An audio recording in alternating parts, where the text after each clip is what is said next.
Imagine you're a business owner relying on a dozen different software programs. Each one is expensive, overly complicated, and worst of all, none of them are connected.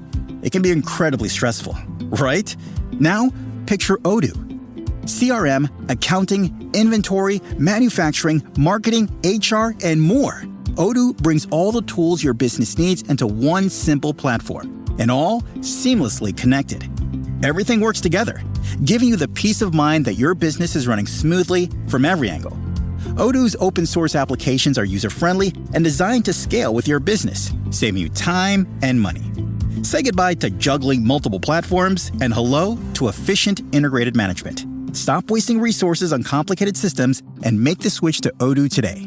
Visit odoo.com, ODOO.com, and discover how Odoo can simplify and streamline your business operations. Odoo, modern management made simple. Grief recovery is the gift that keeps on giving. And it really is, because it transformed my parenting. I have an amazing relationship with all three of my kids because I worked on myself. I addressed my demons and worked through my pain so that I no longer project that onto them. I no longer have this need to feel their love to feel whole, right? Like it's coming from within me because I needed to find my own wholeness. You're never going to find it in other people. It has to start with you. Welcome to the Live, Love, Survive, Thrive podcast that helps you embrace life's challenges, grow through adversity, and discover your true potential. I'm your host, Dr. Kimberly Hubinet, anti-aging dentist, widow, author, and inspirational coach. I live by the Can I philosophy, constant and never-ending improvement, and I'm here to help you do the same. Each week, we'll dive into real conversations, powerful stories, and practical tools to help you heal, grow, and thrive. Whether you're rebuilding after loss or ready to step into a more purposeful life, this space is for you. Let's grow, evolve, and thrive together. Welcome back to the Live, Love, Survive, Thrive show. I'm Dr. Kimberly Hubinet, and today I have a special guest that I met really on the internet, and I loved her information. She is the owner of The Unleashed Heart. She's an advanced certified grief recovery specialist, author, and a life coach. She also has a podcast called Grieving Voices, right? And her name is Victoria Volk. And I'd really like to have Victoria introduce herself and tell us a little bit about what she's doing right now. Welcome, Vicki. Yeah, thank you so much for this opportunity. I guess my story starts when I was a child. My father had passed away when I was 8, but the year before that, my grandmother had passed away, which was my mother's mother. And so, as you can imagine, with grief, it kind of upheaves everything in your life. And for my mother, who lost her mother and then her husband of 17 years at the time, she was pretty much emotionally checked out after that point, unavailable. And I was the youngest of 4, there was an age gap between me and my siblings. And so I've kind of felt like a lone wolf really in my childhood. And that really set the stage for the work I'm doing today. I did have some traumatic experiences that happened in my youth after that. I was molested. That really just set me off on a path of self-destruction, really, into my 20s. I did enlist in the military and ended up going overseas, but this, after I was married at the time, and married my high school friend, actually, which was a really remarkable story how that came to be, because neither of us really saw that coming. I think we were friends for 7 years and then ended up getting married. And then he was also in the military and he volunteered and we deployed together. And anyway, we've been together over 20, it'll be 23 years, 24, something like that. Feels like a lifetime. But yeah, it's everything, all my experiences. I have a pretty eclectic background, and I've gathered a lot of tools in my toolbox that first and foremost were to help myself. But not at first. At first, it was, I need to learn this so I can help other people. It was always to help other people when really the first person I needed to help was myself. And eventually that clicked. And with grief recovery, which changed my life, honestly, it really is the catapult and the catalyst for opening up my eyes to my own potential. All of the certifications that I have came after I addressed my grief and anger. I had lots of anger that I had buried really deeply, and confronting all of that definitely is not easy. And I can see why people, when they're walking out the door to put their shoes on, or when they're sitting down to put their shoes on to walk out the door to some support group or to a new program or to learn a new tool to help them heal, it's really easy to take those shoes off and not go because it's the unexpected, it's the unknown. And what am I going to feel going through this? What kind of person will I be on the other side of this? Who am I without this pain?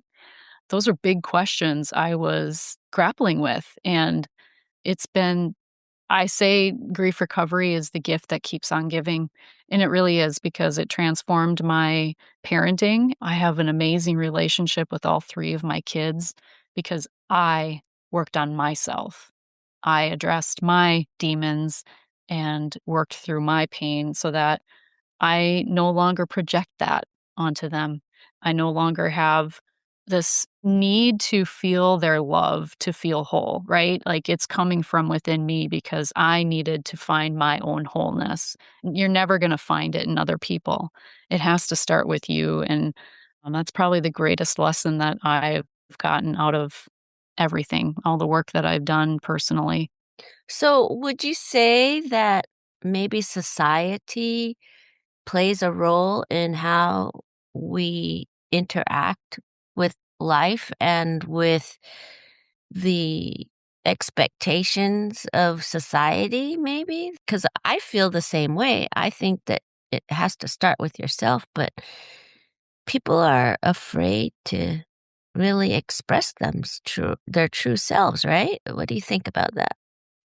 Yeah, and I think that comes from childhood when we don't feel the support that we need to fully express ourselves, right? Like as a child, there was no room for my emotions. So that anger was displaced and turned in on myself and other people, truly. I was probably a really difficult person to be around. I was a hurt friend, right? And it wasn't like I was a terrible person. I grew up being like the shoulder everyone else leaned on. And I learned how to emotionally calibrate a room because that's what I had to do growing up. There was a lot of anger and fighting in my home, and because my mother had remarried and it wasn't a good marriage, and so many things. I'm a Pisces. I'm this emotional person. I feel deeply empathetic, empath type of person. I needed a lot of sleep as a child. And I'm going off on this tangent, but the point is that we learn how to cope and how to respond to life by the age of 15.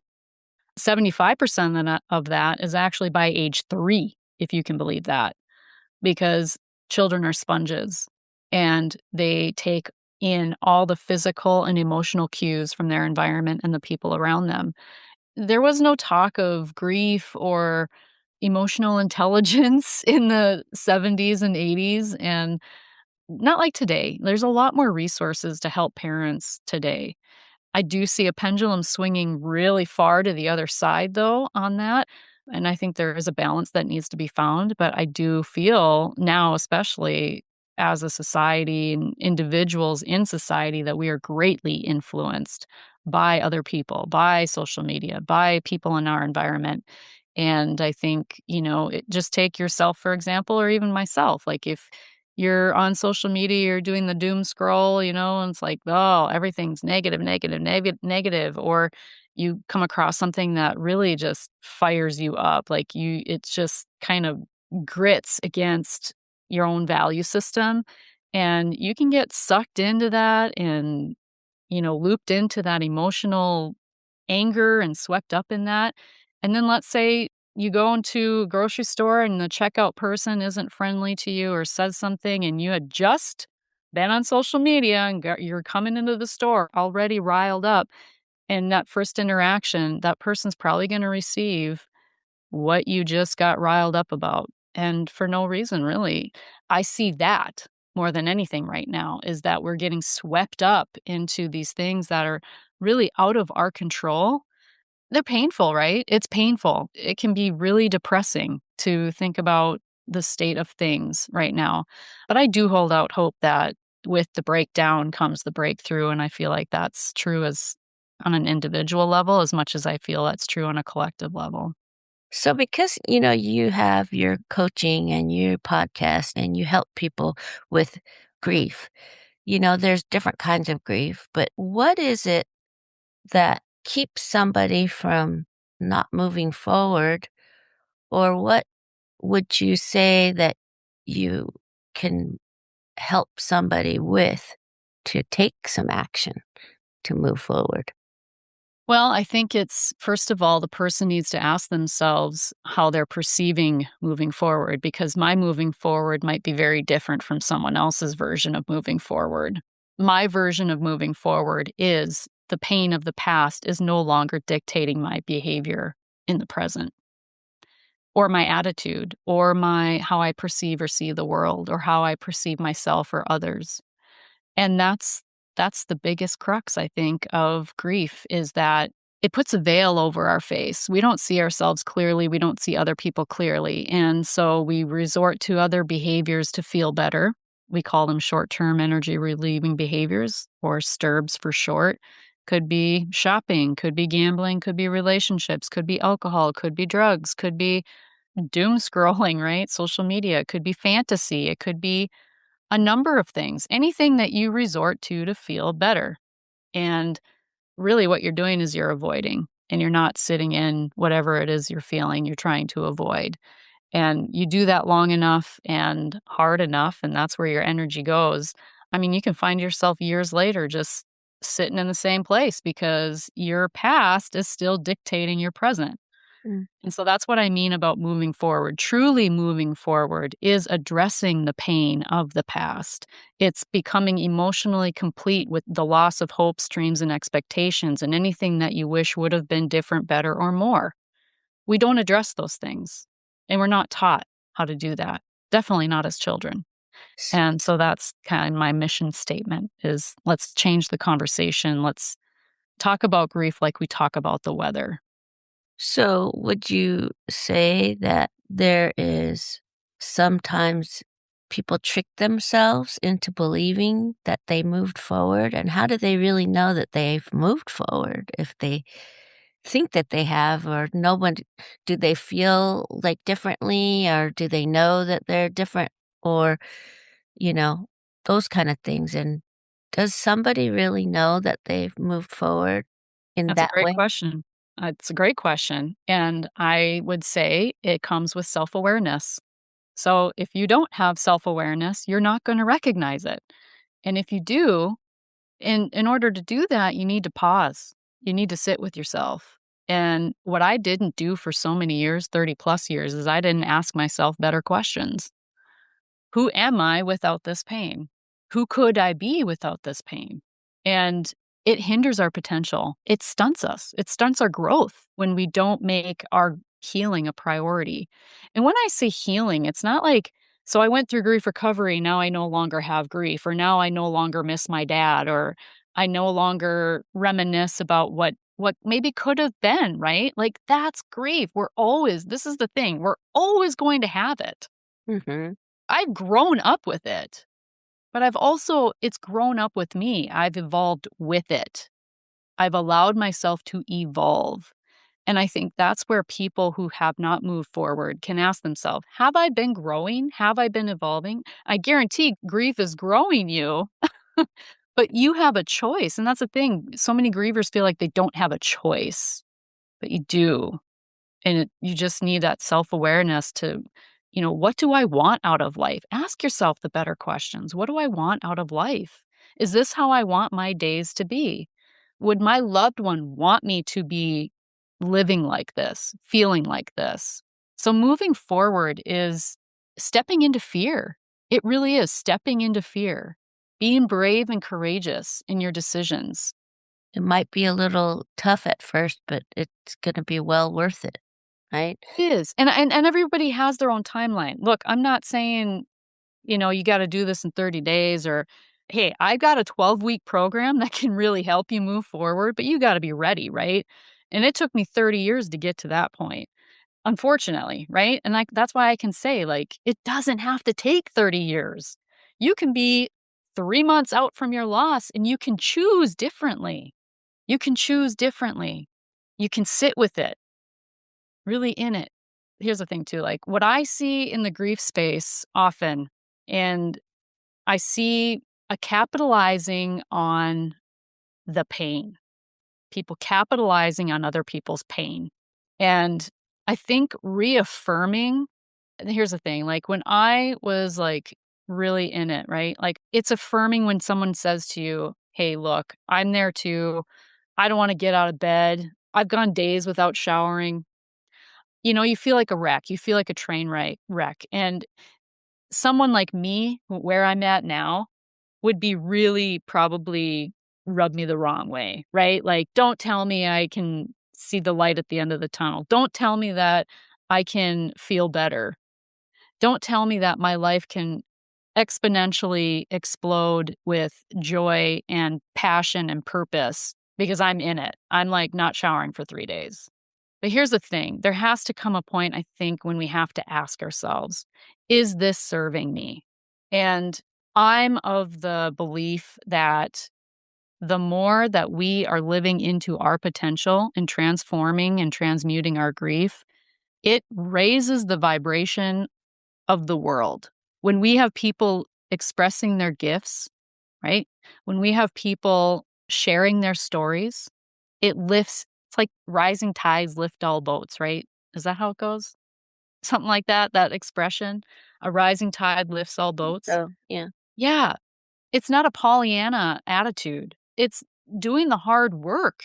It's not looking for constant affirmation that where you are right now is it's okay. But then ask yourself, but is it okay with me?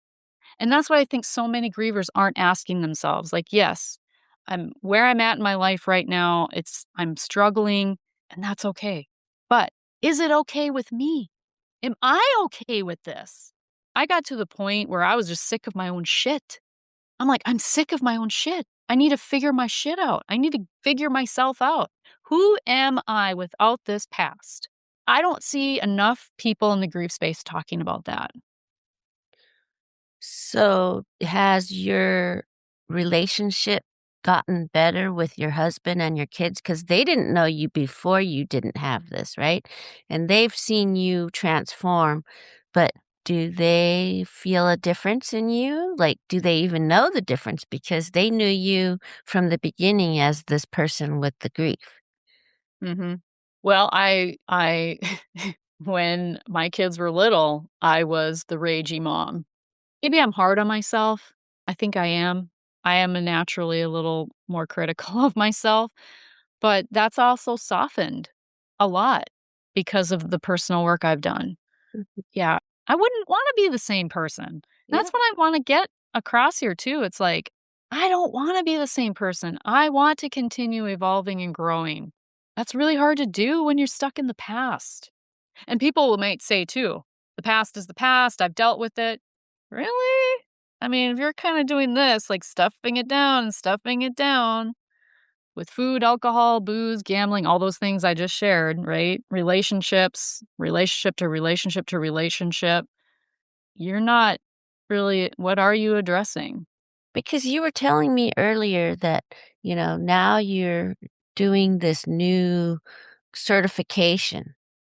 And I kind of wanted you before we end, I wanted really to have you talk to me and the audience about what you're doing now and what certification you're doing now and also how it's affecting your life and your clients' lives. Yeah, so I'm in a human design certification to be a certified human design reader. And human design is based on your birth details, place, time, date of birth. And so it uses astrology, I Ching, something else. I'm really not the best at explaining the nuts and bolts of it. All I can tell you for sure is that it has been really freeing and kind of the permission slip to live into my design, how I am designed to be, what my gifts are, what my shadows are, right? Like it's highlighted the juicy and the not so juicy parts of my design. And one thing that I learned was that I'm a 4-6. That's a profile. 4-6 is the profile lines. There's two profile lines. 4-6 emotional manifestors. So emotional meaning that's my authority. Like I have these waves, the highs and the lows, and I definitely do. And then on top of that, I'm a Pisces. So I've heard more times than I can count, I'm too sensitive, I'm too emotional. All my life, I've heard that. That is my gift. That is my gift. My sensitivity is my gift. It's my superpower. And that's in learning that I was a manifestor type. There's manifesting generators, which make up manifesting generators and generators make up most of the population. 50, I think it's like 70 some percent of the 72% of the population. They're like the worker bees of the world. They're like the people that get stuff done. They have the, access to this consistent energy. And then there's manifestors like me, which make up 9% of population or so. And then reflectors make up 3% ish. And then projectors make up 3%. And then reflectors make up 1%. Mhm. And what makes a person a reflector is that all of their energy centers are open. So they are literal sponges in the world. And I have so much sympathy and empathy for reflectors. But learning as a manifestor, what's very different about us is that we don't have this consistent energy. The typical 9 to 5 does not work for us. And so we are operating in a world as a non sacral, which I said, the manifesting generators and generators are like the working bees. They're the sacrals. And then we have manifestors, projectors, and reflectors, which are non sacrals. And so much of the world is operating as a sacral society. It's like, it's the grind, it's get her done, it's all of that. But yet, that's not how we are built as a non sacral. So learning that has been really freeing because, there's a lot of pressure in the world and in society to produce, right? And so, yeah, it's really helped me. It's opened up my eyes to how I'm designed. And really, anger is more not self theme for a manifester. And so, which is ironic because, I have such a deeply rooted relationship with anger. And so learning that alone has been eye opening. So, yeah, it's been amazing to explore. And it's another tool out there to help you to get to know yourself. So that is wonderful. I think I did something like that about 10 years ago about learning about myself. I have to go back and look at my papers because I used to live in San Diego and I had a friend that did this mapping thing. So I took one of her courses and I have to relook at all of my information to really see what I am. I would like to know, out of all the tools that you use and utilize, what are maybe the two main things that you do to help those people that are in that grief? I mean, can you walk me through what you would do to help somebody start not feeling their overwhelm and how to get them really wanting to learn that? Or do they have to want to learn about themselves first before they come see you? I think it's a peeling of the layers. And as you do the work of working through grief and, just looking at your energetics of your body and your life and all of that, like you peel back the onion, it's learning. You learn as you go. I'm still learning. I love learning, and I'll never stop loving to learn and learning about myself. And so, again, it's the tool that I am champion for is the grief recovery method. It's evidence based. Kent University did a study on it. Like I said, it changed my life. It's changed thousands and thousands of lives. It's been around for over 40 years. And, it was started by a veteran who was on the brink of suicide. And he asked himself a better question. And that question was, what do I wish would have been there for me? And that set him on a path to developing the Grief Recovery Institute and the Grief Recovery Method. And there's a book, the Grief Recovery Method Handbook, which I highly recommend as a place to start to learn about grief. I think we don't even understand grief as a society. We're not taught about grief. There are myths of grief. Time heals. That's a myth. Keep busy. That's what a lot of people do. Keep busy. They distract themselves, right? Don't feel bad. It's not okay to feel bad. It is okay to feel bad. My whole shtick then is, how long do you want to feel bad? That's my whole, so let's transmute this. Let's work with this. Let's evolve with this. Let's grow with this. That's kind of my whole mantra when it comes to grief. But yeah, grief recovery method, bar none. And a lot of people you know, I can meet people where they're at too. And that's where the energy healing, biofield tuning, I've had clients that have come to me for energy healing and realize it's grief that really is the root of their energetics in their body and things that are manifesting physically, and have worked with me in grief recovery as a result. And then I have tons of free resources. I do meditations. I have those on my website to meet people where they're at. Lots of free ebooks on my website as well to meet people where they're at. But my greatest joy is walking with people through the deep emotional pain. That's my gift, I would say. So, with your coaching, you said that you have a 12-week program. You said also that is it online or they have to come to you? Assuming it's online, right? It's online. Ever I can have do it in person too, but it's online. So is it better to see you in person or online is okay too? Or it doesn't Online's matter? okay too. Yeah. Okay. And I can do groups. I can do an online group, and that's a little bit of a different dynamic, and I keep it very small. I keep those very small. I have done them in person, and I love that too. But yeah, that's able to be done as a group as well online. You showed me your little tuning fork. What is that? All right. Yeah, so this is the 432 hertz. So yeah, we have unweighted tuning forks, and then we have weighted tuning forks. So the weighted, you don't hear the sound. These are primarily, I use these quite a bit on the body and even distance. I only work remotely now doing energy healing because I feel as a practitioner, yeah, I just do remote now because I'm very rural too. So for people to come to me was really difficult too. So yeah, biofield tuning. How do you do that online? Like, let's So I say I'm way over here and you're way over there. Yeah. Can we do Yeah. some? So I connect with people usually live on Google Meet typically is what I use. And I do the session live. And it's basically like I tap into your energy, right? And it's like your hologram is on my Okay. table. Yeah. Okay. And I work through so biofield tuning is a little different from Reiki. I'm a Reiki master as well. And Reiki more so addresses the energy that's like in your body.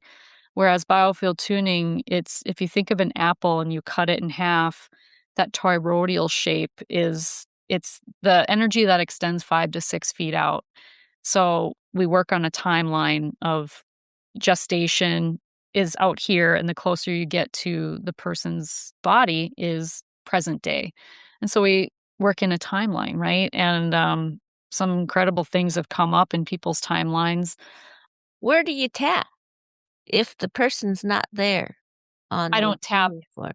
Oh, so like I have a puck that I use I for see. to strike the fork, yeah. Uh-huh. Or I use, the palm of my hand. But yeah, and no pucks need a Canadian puck because not all pucks are created equal. I So, see. but yeah, Really interesting. I mean, it can seem a little woo-woo to people, but we don't know how cell phones really work, do we? I mean, how can we communicate, "I'm here and you're there," right? Like, how do we explain that, Correct. And so it's frequency. That's all it is frequency. Everything is energy. Do you work with your own family, or is it just people that you meet? That's a great question. I have worked with my children. My daughters will ask for it, Ah, but I do find it difficult to work on my husband. So I prefer other people, other practitioners. Sometimes when you're that close, it's hard to separate. Like I'm so intertwined with my husband's energy. We're like he's actually a 4-6 emotional manifestor as well. So we are very similar in a lot of ways. I joke that I married the male version of myself. But yeah, so I do find it more difficult to work on him, but it could just be where he's, maybe yeah, I prefer not to put it that way. interesting. So, because the show is called Live, Love, Survive, Thrive, can you tell me how this live, love, survive, thrive as a definition in your words? How do you live, love, survive, thrive? I don't feel I really did that until I addressed my grief. I mean, that's the first thing that comes to my mind. Mm. I do feel like I'm thriving now, but that wasn't always the case. And so you said that you have a mantra and a quote that you live by. Can you share that with our people? Well, it's almost like it's a reflection of my life. And why I think I resonate so deeply with it. And my favorite all time quote is by Kristen Sherry, who is the founder of UMAP, which I'm a certified UMAP coach, which is all about career and life satisfaction. And we use the Gallup strengths. There's 4 different little tests that you take, and then that combined make your UMAP. And it involves your values, it involves your top 5 strengths and your preferred and least preferred skills. So, anyway, I have a lot of heady stuff for my strengths, strategic input, like a lot of head stuff. But she says her quote is, and it's a my all-time favorite, "The more you know yourself, the less you look to others to tell you who you are." And that's been the story of my life. The more that I have come to know myself, the less I've looked to others to tell me who I am. It's finding wholeness within myself. And that's the responsibility of one person, and it's us. We can't get that from anybody else. You can try to get that from other people, but you'll be sorely disappointed because expectations are planned disappointments. And how can you catapult somebody's thought process to, want to do this? I'm sure they do want to, but they don't know how. So they do look for support from others at first. And then it's what I'm hearing you say is up to them to decide to really do it. Mhm. And the resources that you have can help them start doing it. Is Right. that Yeah. what I'm hearing? Yeah, I think you gotta start somewhere, right? But my whole thing is it doesn't have to take 30 years. Mhm. Like, if I would've learned these things, these tools earlier, who knows where I would be right now? But that's grief too, right? Like, that's grief too. So, I can't wallow in that, but I am very grateful to be where I am today, and it is because of grief recovery. You were telling me that you have a energy healing quiz, or I thought I saw that in your Yeah. information. But can you tell my listeners how to reach you and, talk about that a little bit? Sure. So my website has all my social media links, everything. I do free consultations. The unleashedheart.com is my website. And I do have a free energy quiz on there on the energy healing page. I think it's also on the Biofield tuning page and the Reiki page. It should be. But yeah, on the energy healing page for sure is that quiz. And then I also have a grief quiz to kind of recognize where you're at in your grief. And it's not to label you, but it's to help you. It mirrors back possibly like, are you ready for the deep work? Are you more ready to hear other people's stories and feel seen and see yourself in other people's stories? So that's the premise of that quiz, is to kind of gauge where you are at in your journey, because it is a journey. And where I'm at in the deep work that I do with people is not for everybody. It is for everybody. I mean, I take that back. It is for everybody. It doesn't matter what your loss was, because even though it's a method, I take the same steps with people regardless of their loss. It's unique to you because we're addressing your grief, your stories, your pain. And that's how even though it's a framework, that's how it's customized to every individual. So it is for everybody, but you have to ask yourself, do I want this? Mm-hmm. Do I want to do grief differently? That's the program. That's why I named it Do Grief Differently. Do you want to do it differently? Well, then this is for you. Great. Well, this has been so eye-opening, and I'm sure that many of our listeners really do want to do what you're doing.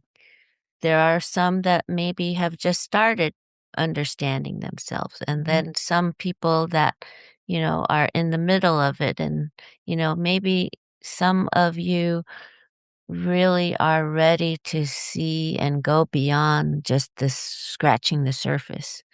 Well, Victoria Volk is an expert at these things, and I hope that our listeners will reach out to you, and hopefully that they will come to find that you are what they're looking for to help them get to the next level. Do you have any other last comments or information that you want to share with us? So if you want to kind of see my journey, Mhm. after listening to this episode, if you want to hear where I was before grief recovery, that's in my book, The Guided Heart, Moving Through Grief and Finding Spiritual Solace. It's on Amazon, but there's a link on my website as well. But that's essentially where I started. The tools, the things that I was diving into that I was finding helping me peeling back the layers before I discovered grief recovery. Energy healing wasn't even a part of that story. Energy healing came after the fact. So it's meeting yourself where you're at, but then also asking yourself, is there more? Could I be, again, it comes back to that question, who am I without this pain? Wonderful. Well, thank you so much for being a part of our Live, Love, Survive, Thrive podcast here. I'm Dr. Kimberly Hubinet, and I'm Victoria Volk. thank you for listening. See you on the next episode of Live, Love, Survive, Thrive. Bye for now. Thank you for joining me on this episode of Live, Love, Survive, Thrive. I hope our time together has inspired you to embrace life's challenges, find the courage to overcome obstacles, and create a life filled with love, purpose, and fulfillment. If you've enjoyed today's episode, please take a moment to rate, review, and subscribe to the podcast. Your feedback means the world to me, and to help us continue to bring you stories and tools to empower your journey. And if you have a story of resilience, transformation, or thriving after adversity, I'd love to hear from you. Reach out to me directly at livelovesurvivethrive@gmail.com. You never know, your story might just be the inspiration someone else needs to hear. To learn more about me and my work, visit my website at www.drkimberlyhubinet.com. While you're there, be sure to check out my current book, Grid. Once in a lifetime, you get to start over. A guide to rebuilding and rediscovering life after loss. Get a sneak peek at my upcoming book, Live, Love, Survive, Thrive, a powerful companion to this podcast, and a heartfelt roadmap to reclaiming joy, resilience, and meaning after life's toughest seasons. You can also connect with me on social media. Follow me on Facebook at author Dr.